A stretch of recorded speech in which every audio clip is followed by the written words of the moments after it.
मौसी और रानू चिड़िया आपस में बातचीत कर रही थी। मीनू मौसी, जंगल में 3 दिन से लगातार बारिश हो रही है। अब तो इस बारिश को बंद हो जाना चाहिए। तुम सही कह रही हो रानू, लगातार हो रही बारिश से सभी बहुत ज्यादा परेशान हैं और चिंतित भी। मैं जरा जंगल का एक चक्कर लगा कर आती हूँ। इतना बोलकर रानू चिड़िया बारिश के बीच उड़ने लगी। रानू चिड़िया उड़ते हुए कुछ ही दूर गई थी कि तभी उसकी नजर एक बकरी के बच्चे पर पड़ी, जो कि बारिश में भीगता हुआ कांप रहा था। अरे ये बकरी का बच्चा तो ठंड में कांप रहा है।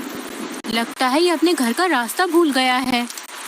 रानू चिड़िया ने इतना कहा ही था कि तभी रानू चिड़िया की नजर उस बकरी के बच्चे से थोड़ी दूर खड़े हुए एक पेड़ के पास एक भेड़िए पर पड़ी। ये भेड़िया तो हमारे जंगल का मालूम नहीं होता, ये तो किसी दूसरे जंगल का लगता है। रानू चिड़िया उड़ते हुए भेड़िए के पास पहुंच गए। कौन हो तुम? मैं अपने जंगल के सभी प्राणियों को जानती हूँ। तुम तो इस जंगल के नहीं लगते। तुम सही कह रही हो, मैं इस जंगल का नहीं हूँ। मैं इस जंगल से गुजर रहा था कि तभी बारिश शुरू हो गई। बारिश से बचने के लिए मैं इस जंगल में रुक गया। जब बारिश बंद हो जाएगी तो मैं चला जाऊंगा। ठीक है। इतना बोलकर रानू चिड़िया उस बकरी के बच्चे के पास जाकर बोली, तुम यहाँ पर क्या कर रहे हो? तुम्हारी माँ कहाँ है और तुम्हारा नाम क्या है? मेरा नाम गोलू है। मैं बारिश में खेल रहा था, मगर खेलते खेलते बहुत दूर निकल आया और घर का रास्ता भूल गया। इतना बोलकर गोलू रोने लगा। तुम चिंता मत करो, मैं तुम्हें तुम्हारे घर ले जाऊंगी। मेरी माँ मना कर रही थी, लेकिन मैंने उनकी बात नहीं मानी। तुम्हें अपनी माँ की बात माननी चाहिए थी। चलो मेरे साथ। रानू चिड़िया गोलू को लेकर कुछ ही दूर चली थी कि तभी गोलू की माँ गोलू को ढूंढते हुए वहाँ पर आ गई। तुम कहाँ चले गए थे गोलू? तुम्हें पता है मैं कितनी परेशान हो गई थी। अपनी माँ को देखकर गोलू खुश होते हुए बोला, मैं आपकी अब हमेशा बात मानूंगा माँ। रानू चिड़िया गोलू की ओर देखकर बोली, अब तुम अपनी माँ के साथ घर चले जाओ और जब तक बारिश बंद नहीं हो जाती तब तक बाहर खेलने मत आना। गोलू अपनी माँ के साथ चला गया और रानू चिड़िया उड़ते हुए मीनू मौसी के पास जाकर सारी घटना बताने लगी। रानू चिड़िया की बात सुनकर मीनू मौसी बहुत गहरी सोच में डूब गई। मीनू मौसी, आप इतनी गहरी सोच में क्यों डूब गई? कहीं वो भेड़िया उस मासूम बकरी के बच्चे को नुकसान पहुंचाने की तो नहीं सोच रहा था ना? अरे नहीं मीनू मौसी, वो भेड़िया तो खुद डरा सहमा पेड़ के नीचे खड़ा हुआ था। बारिश बंद होने के बाद वो चला जाएगा। अगले दिन बारिश थम गई। रानू चिड़िया धूप का आनंद ले रही थी कि तभी मोनू चिड़िया वहाँ पर आकर रानू चिड़िया से बोली, अरे रानू, तुम यहाँ आकर बैठ गई हो और वहाँ पर बेचारी एक बकरी फूट फूट कर रो रही है। कौन सी बकरी फूट फूट कर रो रही है? मुझे नहीं पता। वह बेचारी अपने बच्चे को ढूंढती फिर रही है।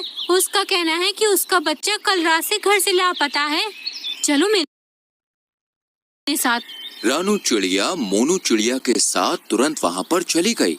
उसने देखा वह बकरी गोलू की माँ थी। रानू चिड़िया उसके पास जाकर बोली, क्या हुआ? तुम रो क्यों रही हो? कल मैं अपने गोलू को घर पर ले गई थी। सुबह जब मेरी आँख खुली तो वो घर से गायब था। मैंने पूरा जंगल छान मारा मगर वो कहीं नहीं मिला। तुम घबराओ मत, मैं अभी उसे तलाश करती हूँ। रानू चिड़िया गोलू को ढूंढने लगी। तभी उसकी नजर एक पेड़ के नीचे उसी भेड़िए पर जा पड़ी, जो कि आराम से लेटा हुआ था। रानू चिड़िया उस भेड़िए के पास जाकर बोली, क्या तुमने एक बकरी के बच्चे को कहीं देखा है? वही बकरी का बच्चा जो कल बारिश में भीग रहा था। मैंने किसी बकरी के बच्चे को नहीं देखा। वैसे तो तुम कह रहे थे कि बारिश होने के बाद तुम यहाँ से चले जाओगे। हाँ हाँ, चला जाऊंगा। तुम तो ऐसे बोल रही हो जैसे कि इस जंगल की राजा हो और यहाँ पर तुम्हारा ही अधिकार चलता है। अरे मेरी जब मर्जी होगी मैं यहाँ से चला जाऊंगा। रानू चिड़िया अपने मन ही मन में बोली, मुझे तो इस भेड़िए पर शक हो रहा है। मुझे जंगल के राजा शेर से इसकी शिकायत करनी होगी। रानू चिड़िया जंगल के राजा शेर के पास चली गई और सारी घटना बताती हुई बोली, मुझे उस भेड़िए पर शक हो रहा है। तभी शेर क्रोधित होकर रानू चिड़िया से बोला, इसका मतलब वो भेड़िया सही बोल रहा था। तुम हमेशा जंगल के प्राणियों के खिलाफ मेरे कान भरती रहती हो। ये आपको क्या हो गया महाराज? तभी रानू चिड़िया ने देखा वो भेड़िया गुफा के दूसरे हिस्से से निकलकर गोलू के साथ वहां पर आकर शेर के सामने खड़ा हो गया है। रानू चिड़िया हैरत से इस दृश्य को देखने लगी। महाराज, जब मुझे पता चला कि ये बकरी का बच्चा कल से गायब है तो मैं जंगल में उसकी तलाश के लिए निकल गया, मगर मैं जानता था कि ये रानू चिड़िया मेरे खिलाफ आपके कान जरूर भरने आएगी, इसलिए मैंने आपको पहले ही सब कुछ बता दिया था। महाराज, इस रानू चिड़िया के कारण ही दूसरे जंगल का कोई भी प्राणी आपके जंगल में नहीं आता। शेर रानू चिड़िया की ओर देखकर बोला, और तुम कह रही थी कि इस भेड़िए ने बेचारी बकरी के बच्चे को मार डाला, मगर ये तुम्हारे आने से पहले ही इसे यहाँ सही सलामत ले आया। तुम्हें अब सजा मिलेगी, तुम्हें जेल में डाल दिया जाएगा। इतना बोलकर शेर ने अपने सिपाहियों को आदेश दे दिया और रानू चिड़िया को एक पिंजरे में बंद कर दिया। शेर भेड़िए की ओर देखकर बोला, तुम्हारी जब तक मर्जी हो तुम यहाँ पर रह सकते हो। भेड़िया खुश होकर वहाँ से चला गया।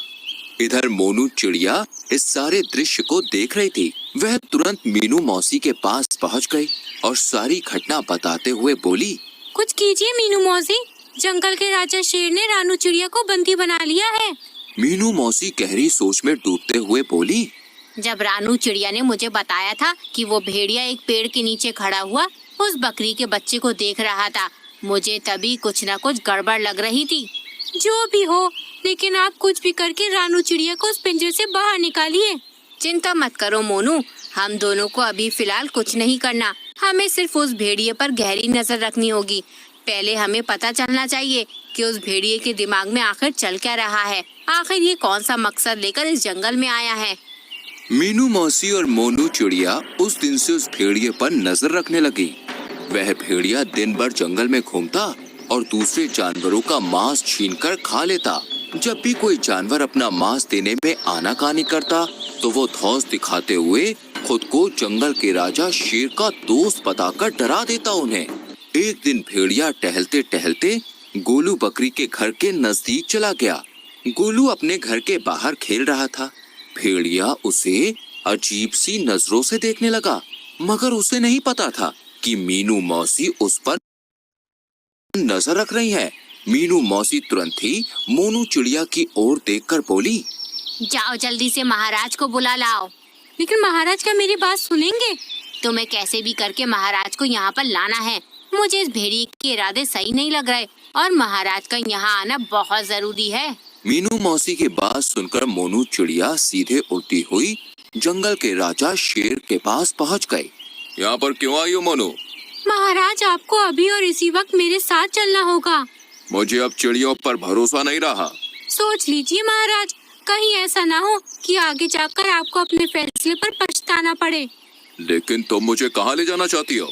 आप मेरे साथ चलिए और आप अपनी आंखों से देख लीजिए कि मैं आपको क्या दिखाना चाहती हूँ।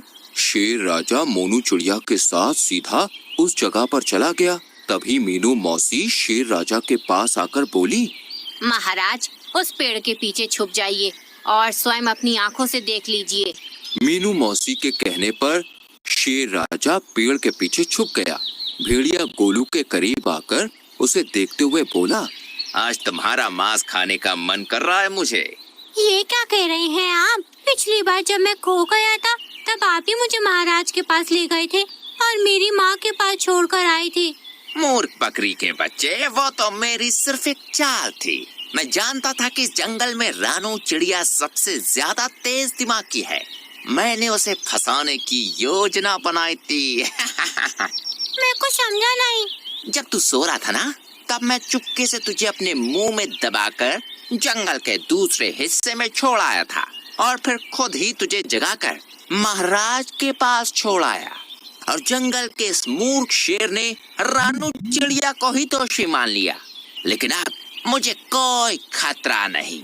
अब अगर मैं तुझे खा भी जाऊंगा तो जंगल का राजा शेर कभी विश्वास नहीं करेगा।